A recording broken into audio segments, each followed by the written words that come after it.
බලමු කම්පියුටර් එකක් නැතුව ඔයාලගේ ෆෝන් එකෙන් ඩිරෙක්ට් WiFi සිස්ටම් එක හරහා කොහොමද print out එකක් ගන්න කියලා. මේ කියලා තියෙන විදිහට ඔයාලගේ printer එකේ Toshiba printer එකේ settings හදා ගන්න ඕනේ.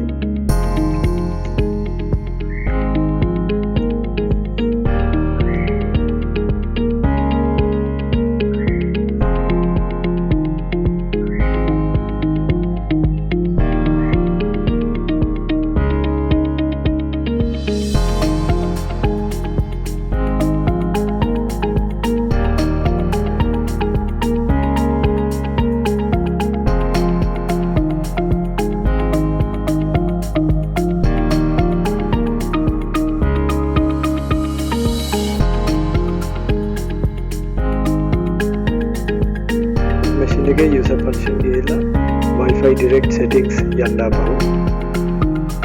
ඔයාලගේ ෆෝන් එක මේ Wi-Fi direct හරහා photocopy machine එකට සම්බන්ධ කරගන්න යන්න කලින් මෙන්න මේ SSID කියන නම සහ password එක මම මේ පෙන් කරන password එක කොඩ් එක ලියා ගන්න. ඒක ඔයාලට ඕන වෙනවා මේක කනෙක්ට් කරන්න.